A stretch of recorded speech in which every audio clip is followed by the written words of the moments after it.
today we'll have two speakers on this ongoing seminar series. Uta Henschel Almeida and Luísa Figueiredo, that I'm very thankful for accepting this invitation. So now I have the pleasure to introduce Luísa Figueiredo, that is actually here at IGC. Thank you very much.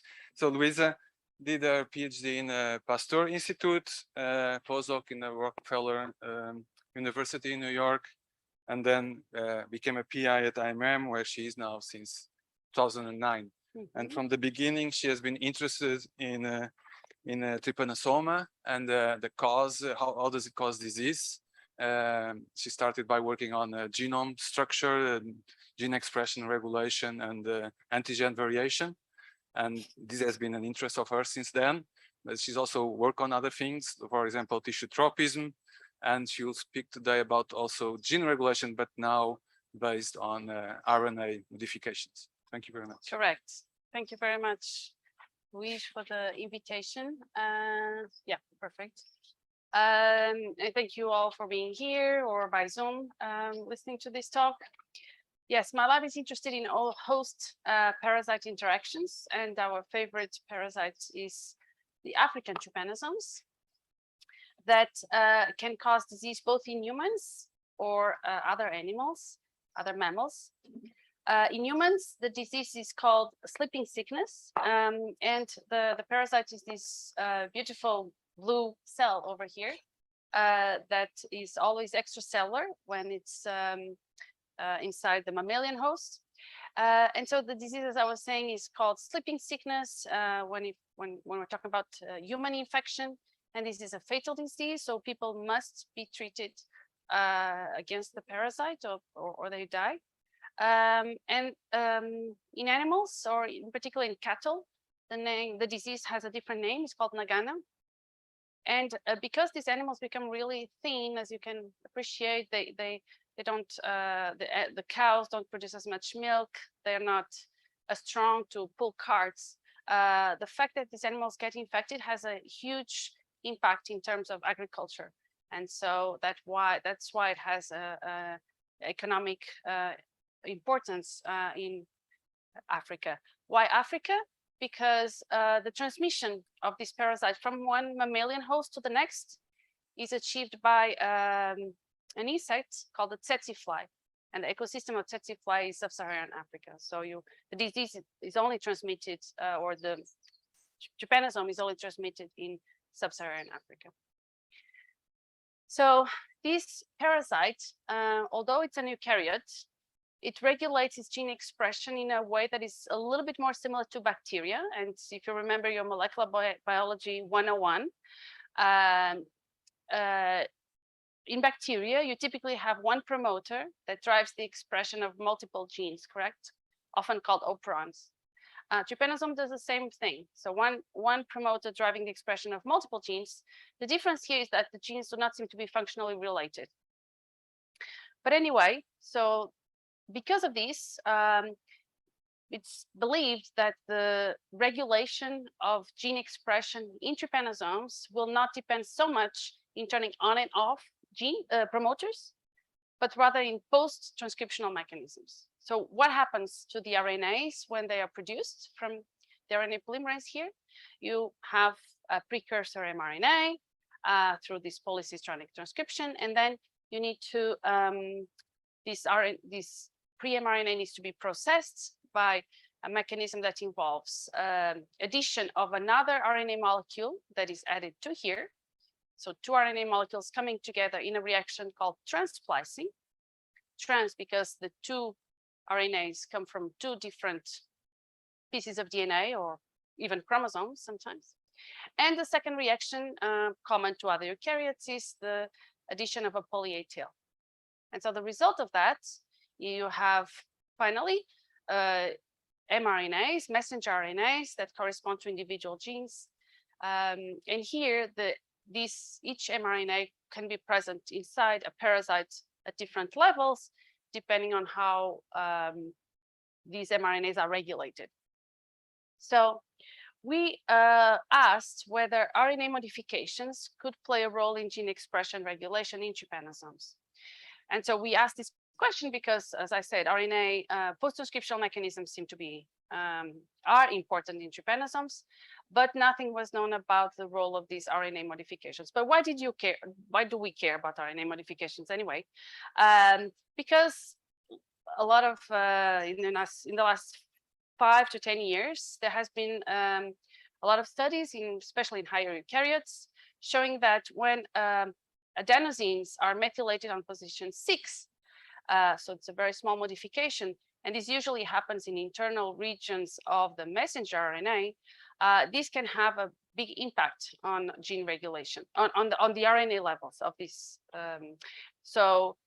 And the function of M6A can vary depending on the exact position where the modification is, which type of mRNA it is, and sometimes which moment of the cell. So it's very complex, and we still know very little actually.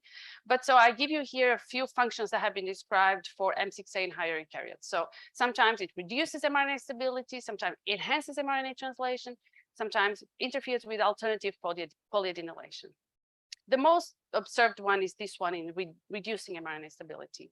And of course, if you do all these alterations at the RNA level, you expect to see changes at the cellular level.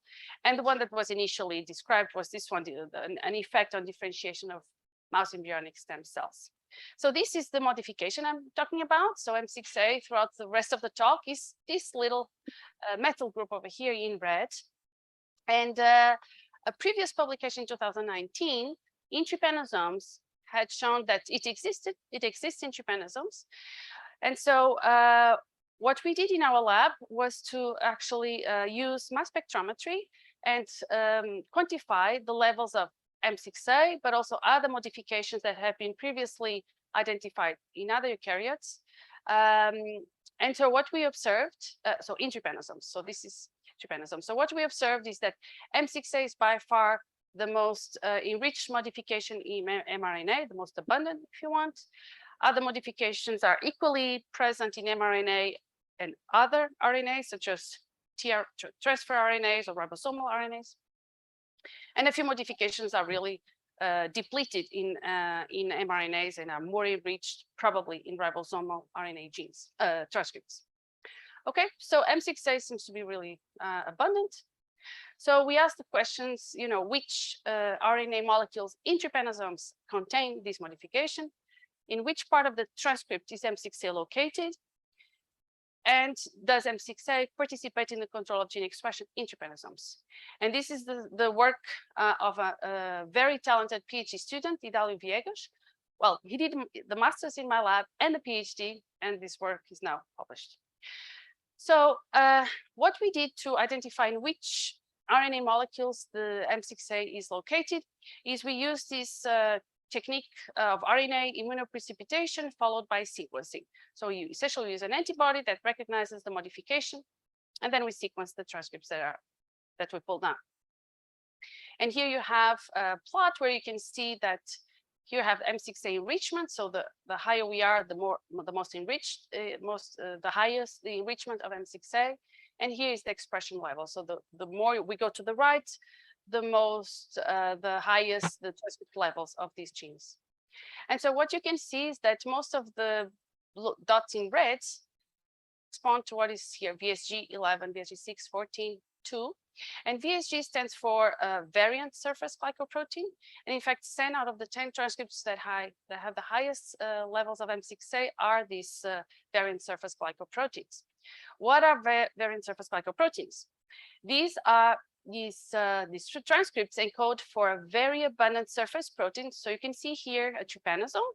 So this is a single cell, as I mentioned initially, and this is actually in the context of a mammalian tissue where you have an adipocyte nearby with the lipid droplet, and here is an endothelial cell of a vessel.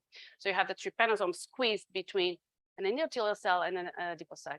And so you can see here, if you focus now on the parasite, that its surface has this very, it seems that I drew here a red black line. It's so obvious. And that's because there is 10 million copies of this protein at the surface of the parasite. So it's a super abundant protein. And in fact, in the genome, there's about 2,000 genes that encode for this protein, but only one is expressed at any given time. So this is an aspect of the lab that we've been interested in is how this regulation, monoallelic expression takes place. I'm not going to talk about that today. But so just to say that the gene regulation of these genes is really a fascinating question. But so I told you that the protein is very abundant, but also the mRNA is very abundant. You can see 5 to 10% of the mRNA, of the total mRNA corresponds to VSG mRNA. So it's very abundant.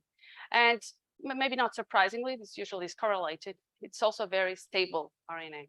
So in trypanosomes, the typical half-life of a messenger RNA is about 10 minutes. And the half-life of the VSG mRNA is 200 minutes. So much more stable than the average. Okay, so this protein at the surface of the parasite is extremely important for the parasite to escape the immune system by a mechanism that is called antigenic variation.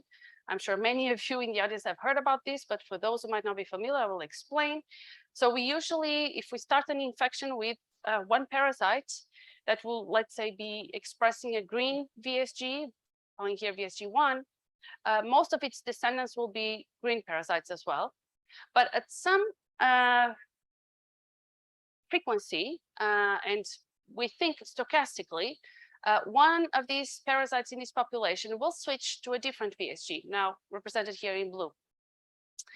The result of that is that the antibodies or the immune response raised against the green protein will not recognize the blue protein, and therefore the green parasites will die, but the blue one will survive. And this ensures that transmission, that the parasites can continue in this host and establish a chronic infection, because this process will repeat itself many times. So the control of VSG gene expression is very important, and there's this switching that also takes place. So, so we saw that this VSG transcript was enriched in M6A. So then we wanted to ask, second question was, okay, where in the mRNA molecule is M6A located? According to higher eukaryotes, as I said, we would expect M6A to be around here, close to the stop codon. That's what happened in human cells, for example. And so to do this mapping, what we did is described here. So we mixed our messenger RNA from trypanosomes with specific oligonucleotides. Do I have here? Yeah. For example, oligonucleotide A, and then we digest with RNase H, which will digest a hybrid RNA DNA, leading to 2 digestion products. And then we run this on a gel, and we use the antibody anti-M6A to ask, do I detect this RNA molecule, this RNA molecule, both? What happens? Okay, so so this is a kind of an immunoblot, and so these are controls here. I'm not going to explain everything. Let's just focus here in this lane where we don't do anything. What we see, we have a major band, and I'm sorry, I don't have here the molecular weight ladder, but the size corresponds to this potentially to this VSG molecule. It's about 1.5 kb. And so when we digested with RNase H, an RNA that after incubation with oligonucleotide A, what we see just one band, and this band corresponds in terms of size to this side of this digestion product. So with this digestion, we already know that M6A will be present on this side, but not on this side. Okay, so on this digestion fragment. So we continue this mapping in different using oligonucleotide B, C. And what we could see is that we'd always get smaller and smaller digestion products, suggesting that M6A was located always on the right-hand side of this cartoon. So at the end, there was nothing left than the poly-A tail. So we concluded that M6A was present in the poly-A tail of the VSG molecules. And then, yeah, so that's it. And then to confirm that, we actually digested we incubate with an oligonucleotide against the poly-A tail. So now all the poly-A tails will be digested away by RNase H digestion, and then we would expect no signal if M6A was there, and that's what happened. So what we conclude is that most M6A is present at the poly-A tail of VSG mRNA, and in fact, even in non-VSG transcripts, which correspond to this smear here, the signal is also gone when we do these digestions, suggesting that even in the transcripts that are not VSGs, also seem to have M6A in the VSG, in the poly-A tail. Okay, so to have an idea of what the dynamics of M6A is in a mRNA molecule, we did this experiment in which we treat the cells with actinomycin D to stop transcription. And then we did 3 types of experiments with the RNA that we collect at multiple time points. We measured the M6A levels with the antibody. We measured the size of the poly-A tail and the stability of the mRNA by measuring by qPCR the transcript levels. And this is a little bit busy, but the color code could help you here. What I wanted to show is that first, the levels of the messenger RNA, which is in pink, and the levels of the size of the poly-A tail, which is in dark blue, are 2 curves that are almost overlapping. And this is what is expected, because usually the trimming of the poly-A tail is the bottleneck of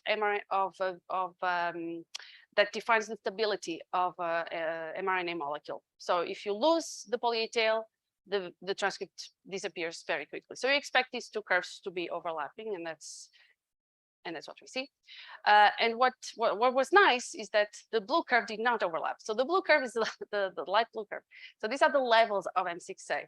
And what you can see is that actually, if you focus here in these first 60 minutes, this first hour, the transcript levels were essentially constant. So nothing was really changing. The stability was the same. The size of the poly-A tail was still more or less the original one, but the M6A levels were dramatically reduced. So it seems that before the mRNA loses its stability, it needs to, what happens is M6A is removed before.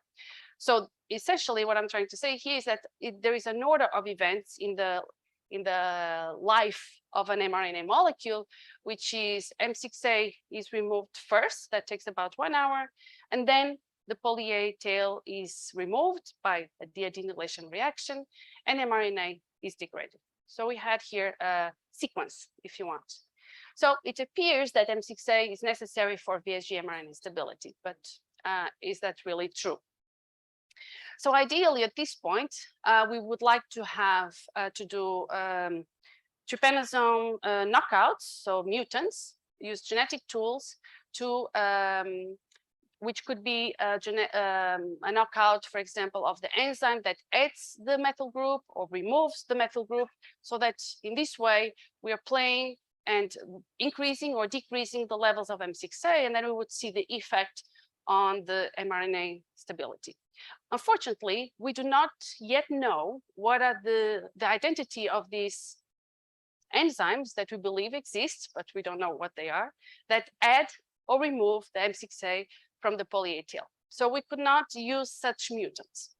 So instead, what we did is we knew prior, this is work prior to ours, that the VSG mRNAs have in their 3' untranslated region a motif called the 16-mer, just because it's 16 nucleotides long, the 16-mer motif that is really important for VSG stability. So this had been shown before, but it was not known how.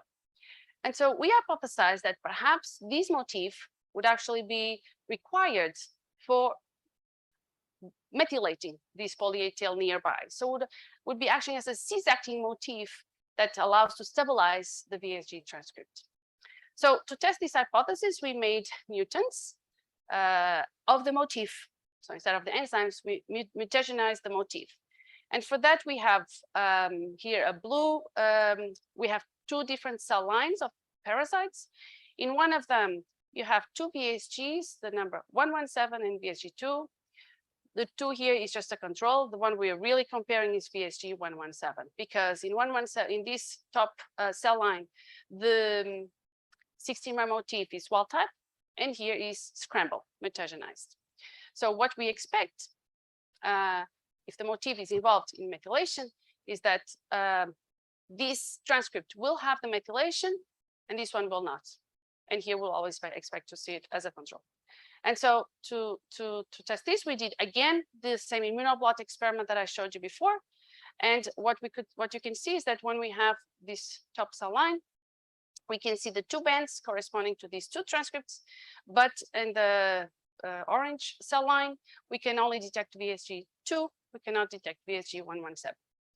So the motif is required for the presence, at least of detectable levels of methylation at the poly-A tail. Yeah, and this is what I told you. We still don't know what is the enzyme responsible for adding these methyl groups to the poly-A tail. But so the question is, how is this happening? Okay, we have the motif. The motif is important, but how is the motif bringing methylation to the nearby poly-A tail? And how can that confer stability to the mRNA? And so what we hypothesize is perhaps the role of the methylation in the poly-A tail, these small methyl groups, is to protect our mRNA from the deadenylation reaction. The deadenylation reaction is this reaction that takes place and is catalyzed by a CAF1 complex that, like Pac-Man, comes here and chews away all the poly-A tail. And once this is gone, a number of other exonucleases comes and degrade very quickly the transcripts. So we thought, you know, maybe when M6A is present here, this CAF1 will not be so active. And so to test this, we did we used two different mutants. I'm going to go relatively quick here, and then I have a cartoon at the end that explains sort of the results. So one mutant is actually the one I already showed you, where the motif was mutagenized, so no methylation was present. And we asked, in this case, what happens to the deadenylation? Is it faster? That's what we expected. And does that result in a VSG being less stable? And so again, we use the same cell lines, and now we're looking at not just the mRNA levels, but we're looking at the length of the poly-A tail and the transcript levels. And what we can see is that when we have a transcript that is methylated, the poly-A tail is not removed. And please be aware, this is now only 60 minutes. The previous graphs were 4 hours. So in 60 minutes, the poly-A tail does not change, remains stable. And the same for the mRNA levels, as expected. And now when the methylation is not there, or is there in undetectable levels, we see that the poly-A tail is removed very fast, and the VSG mRNA is also degraded. So it's much more unstable.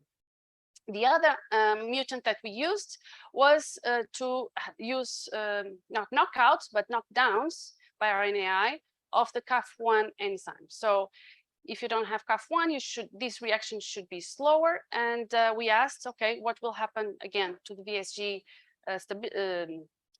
stability and to the M6A levels?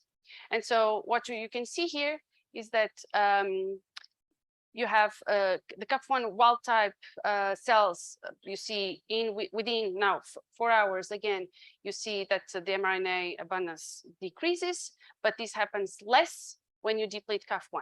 This is what you expect. You don't have an enzyme that chews away the poly-A tail, the mRNA becomes more stable. That's exactly what we see.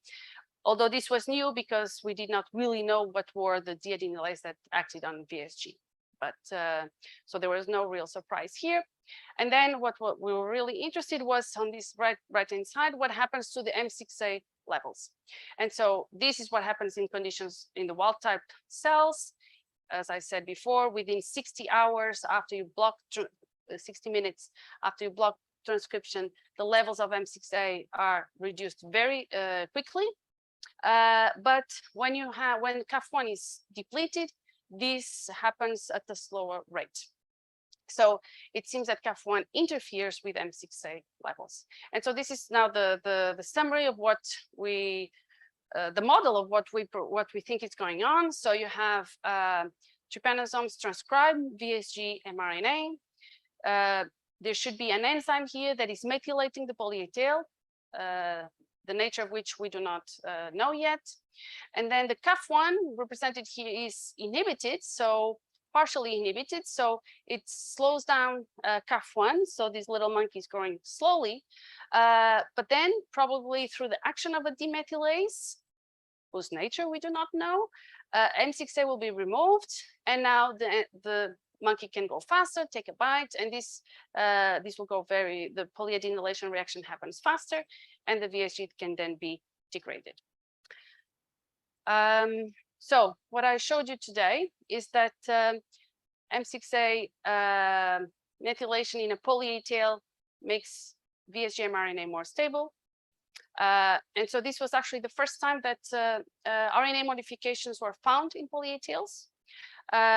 We show that at least in trypanosomes and in VSG, it has a role of increasing mRNA stability, which is opposite to what has been shown in internal locations of M6A, where it usually decreases mRNA stability.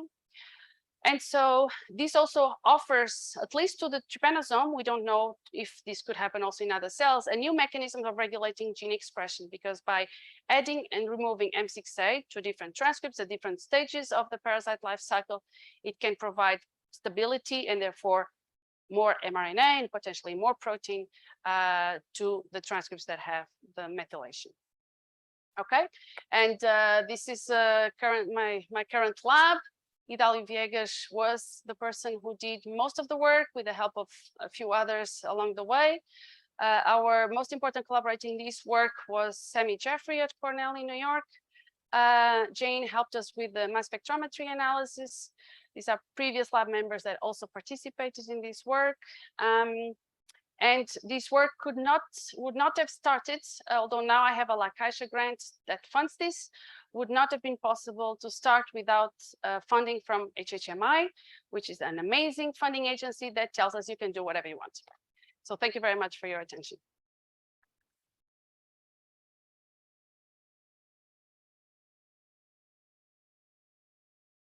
Is it working? Yeah. Thank you. Any questions?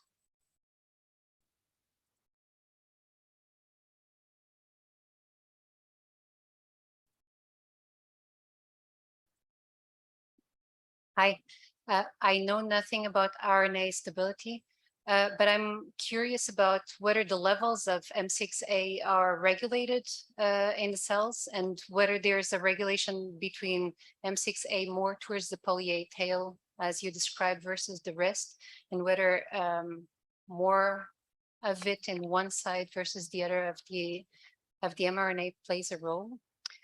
Yeah. So in trypanosome, so it's a very interesting question, very important, for which we do not have the exact answer. So we know that the levels of M6A can be regulated for sure. So if you take parasites on one stage and you differentiate them to a different stage, you will have different levels of M6A. So this for sure. Now the question of, is it different? Do you differently regulate them if it's in the poly-A tail and internal regions? These in trypanosomes we do not know. Because we think that the internally located M6A is actually a very small fraction, so we haven't had the chance to look at that. And I think your last question, if I understood correctly, is whether the methylation is present towards one side of the poly-A tail or the other side of the poly-A tail. Yeah. So yeah, we were trying to answer that question with nanopore sequencing, but that's really hard because this methylation is really small. So it's difficult to distinguish an adenosine from a methylated adenosine. So we cannot map within the poly-A tail where the modification is. What I can tell is that according to our estimates, there should be, I drew there 3. So our estimate is that there should be 3 to 4 methylations within one poly-A tail of the VSG, which is about 100 nucleotides. So that's kind of in a steady state, that's what we will see. Thank you. I think Jonathan has a question. Yes, Jonathan? I do. Yes. Can you hear me? Perfectly. Can you hear us? Can anybody hear me? Yes, Yes. we can hear you. Because these damn things have turned off. Okay. So my question, Luísa, is first of all whether you believe or whether you have any evidence that the dynamics of this methylation process has anything to do with the expression or de-expression of VSGs. If it has anything to do with expression of the protein levels? No. So what do you mean? Yes, so what we know is that if we, I don't know if you can hear me. I can, yes. Yes, if we, I mean, yes, we've shown that M6A is important for the stability of the VSG mRNA. And if you don't have VSG mRNA, you don't have VSG protein, and the parasites die because this is an essential gene. Is that what you're asking? Well, I was asking more whether the rise and fall of VSGs during immunity is regulated at any level by the I see. by the methylation or demethylation. Yeah, this we don't know. So what we would like to do in that, I think in that context that you're thinking about is,